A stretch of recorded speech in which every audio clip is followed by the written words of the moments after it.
உங்கள் சத்யாவின் full moon sale up to 70% தள்ளுபடி. AC விலை 2ஆம் தேதி முதல் 15% வரை உயர்கின்றது. இப்போது ஏசி வாங்கி பணத்தை சேமியுங்கள்.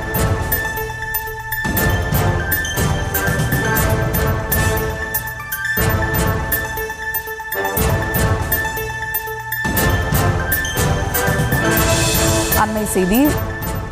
சென்னை கோட்டூர்புரத்தில் வீடுகள் ஒதுக்க கோரி பொதுமக்கள் சாலை மறியல் போராட்டத்தில் ஈடுபட்டு வருகின்றனர். மேலும் விவரங்களோடு இணைகிறார் செய்தியாளர் மொய்தீன். வணக்கம் மொய்தீன், விவரங்கள்.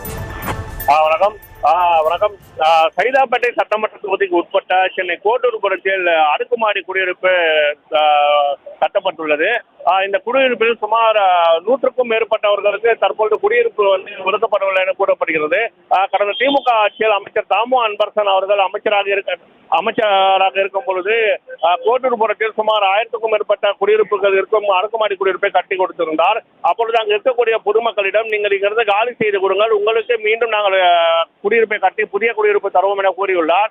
இந்த நிலையில் திமுக ஆட்சி முடிந்த பிறகு தற்பொழுது தங்களுக்கு குடியிருப்புகள் எதுவும் கொடுக்கவில்லை என பகுதி ஆட்சிகள் குற்றம் சாட்டுகின்றனர். இந்நிலையில் இது குறித்து மா சுப்பிரமணியன் அவர்களிடம் இவர்கள் முறையிட்ட பொழுது தங்களுக்கு உண்டான குடியிருப்பை நாங்கள் ஏற்கனவே ஒதுக்கிவிட்டோம், ஆகையால் நீங்கள் எங்களிடம் கேட்க வேண்டாம், தற்போது இருக்கக்கூடிய அரசிடம் சென்று கேளுங்கள் என கூறிய நிலையில் அமைச்சர் ராஜ்மோகனிடம் இவர்கள் சென்று இது குறித்து முறையிட்டுள்ளனர். ஆனால் அமைச்சர் ராஜ்மோகன் கூறியது என்னவென்றால், தற்போது வரை இதற்குண்டான டாக்குமெண்ட் எதுவுமே என்னுடைய டேபிளுக்கு வரவில்லை என கூறியுள்ளார். இதனால் ஆத்திரமடைந்த பொதுமக்கள் நீண்ட ஆலோசனை பிறகு தற்போது கிண்டியிலிருந்து கோட்டூர்புரம் செல்லக்கூடிய சாலையில் தற்போது சாலை மறியலில் ஈடுபட்டு வருகின்றனர். இதன் காரணமாக கோட்டூர்புரத்தில் இருந்து அண்ணா பல்கலைக்கழகம் வரை சுமார் 4 கிலோமீட்டர் தூரத்திற்கு வாகனங்கள் வரிசை கட்டி நிற்கின்றனர்.